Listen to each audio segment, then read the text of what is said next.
Bismillahirrahmanirrahim. Değerli izleyiciler, bugünkü mövzumuz İmam Hüseyin aleyhisselamın qiyamında hədəfi mövzusudur. İmam niyə qiyam elədi? Bu məsələyə müxtəlif yanaşmalar var. İfrat və təfrit dərəcədə yanaşmalar var. Bu məsələyə din çərçivəsindən yanlış yanaşmalar var. Bu məsələyə qeyri-din çərçivəsindən yanlış yanaşmalar var.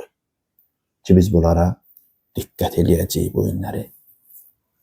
İmam əleyhissalam bəzi din insanlarının etiqadına görə şəhadət eşqi ilə getdi Kərbəlaya. Ki şəhadət şərbətini içib Allaha qovuşsun, məhşuquna qovuşsun. Əgər bir adam hər hansı bir hədəfin dalıcan gedirsə, o hədəflə məşhur olur. Əgər İmam Hüseyin əleyhissalam ölümün dalıcan gedirdisə, ölüm istəyib şəfaət edilib, onun üçün intihar olurdu. Bu fərqli bir şeydir. İnsan bilir ki, öləcək, ora gedir. Bir var ölməyə gedir. Bir var ki, bilir ki, öləcək, yenə də ora gedir. Bunlar fərqli şeylərdir. Birində hədəf ölməkdir. Birində isə mübarizə aparmaqdır ki, sonu ölümlə bitir. Ayrı-ayrı şeylərdir. İmam Hüseyin əleyhissalam bu ikincidən idi. Yəni, İmam Hüseyin əleyhissalamın şəhadəti onun hədəfinin sonu idi.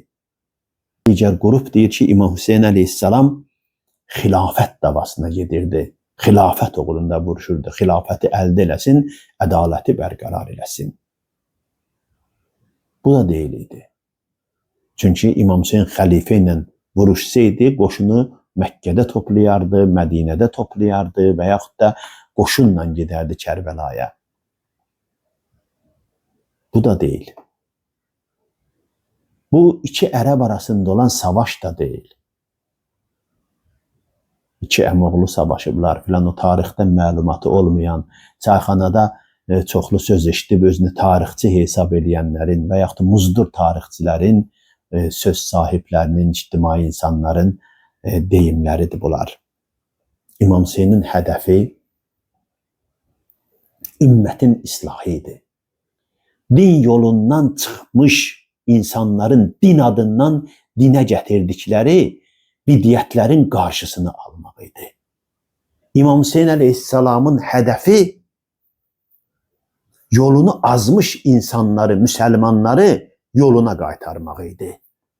İmam Hüseyin əleyhissalamın hədəfi Yezid hakimiyyətinin fitnə və fəsad əməllərini din adından cəmiyyətə sıramasının qarşısını almaq idi. Necə ki, bu günləri Trump, Netanyahular, Epsteinlər, digər o fitnə fəsad əhli ki, əxlaqsızlığı dünyaya insani dəyərlər kimi, hüquq və azadlıq kimi təqdim edirlər, onda da Yezid əxlaqsızlığı din kimi dünyaya təqdim eləmək istəyirdi. Ona görə də dinə gətirilən bu bidiyyətə qarşı İmam Hüseyin əleyhissalam qiyam elədi. Və buradan bizə bir dənə mesaj göndərdi İmam Hüseyin əleyhissalam ki, nə vaxtdır ki, pisliklər, qeyri-insani əməllər, işlər, insani dəyərlər kimi dünyaya təqdim olundu, o gün Kərbəladır, o gün Aşuradır. Ona qarşı vuruşmaq lazımdır, mübarizə aparmaq lazımdır. Bugünün Yezidləri də bu günləri insan haqları adında faşiyəliyi, azadlığa azad ediblər. Üzdəniraqlığı, qey qruppasını azad ediblər. Bu günləri ən qəddar teröristləri, cinayətkarları dəstəkləyib hakimiyyətə gətirirlər. Bu günləri xalqların torpaqlarını işğal eləyirlər, azadlıqlarını əllərindən alırlar. Bugün Afrikanın bütün qənimətlərini, varlarını, sərvətlərini talayıb özlərini yoxsul, rəzil vəziyyətə salırlar. Və bunu rəsmiləşdirirlər insan haqları, ölkələrin suverenliyi, hüquq, bəşər, beynəlxalq hüquq normaları və s. Amma əməldə bunların hamısı cinayətdir. Bunların hamısı cinayətdir. Bəs buna qarşı mübarizə aparmaq lazımdır. İmam Hüseyin əleyhissalam da buna qarşı mübarizəyə qalxdı. Hədəfi insanları islah eləmək idi. Şəhadət və hakimiyyət isə bunun nəticələri idi. Ya İmam Hüseyin əleyhissalam orada hakimiyyətə gəlməli idi, yəni bu mübarizədə qalib gəlməli idi, o gücün apardığı fəsad mübarizəsinin qarşısında qarşı tərəfə qalib gəlməli idi, onda xilafət onun haqqı idi. Yox, qalib gələ bilmədi, orada şəhid edildi, şəhadət onun haqqıdır və ona da qovuşdu. Yəni hədəfin nəticələri bunlar idi.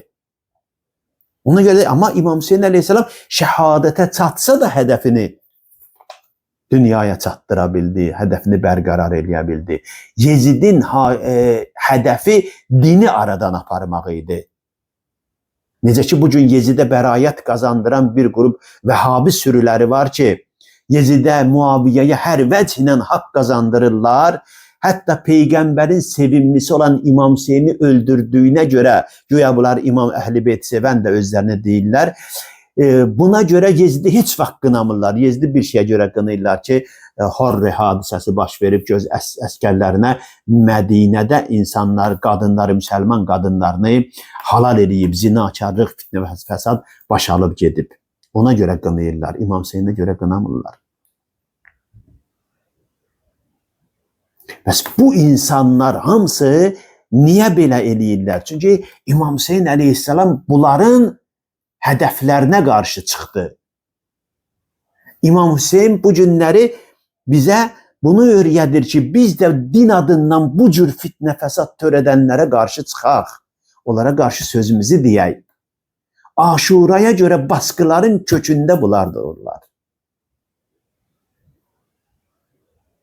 Ona görə də İmam Hüseyin məktəbindən dərs götürmək lazımdır ki, imamın hədəfi insanların islah olunmasıydı. Müasir Yezidlərin islah olunmasıdır. Gələcəkdə olacaq Yezidlərin islah olunması və ya aradan aparılmasıdır. İmam Hüseyin əleyhissalam buna qarşı çıxdı. Çünki Yezid o fitnə fəsadı ilə dini aradan aparmaq istəyirdi. Necə ki, bugünkü Yezidlər bu əxlaqsızlığı, qeyri-insani bir obrazı dünyaya insanı obraz kimi təqdim etməyə çalışırlar. Bəs bugünün Hüseynləri bunların zülmünə qarşı vuruşanlardır. Əssalamu aleykum və rəhmətullah.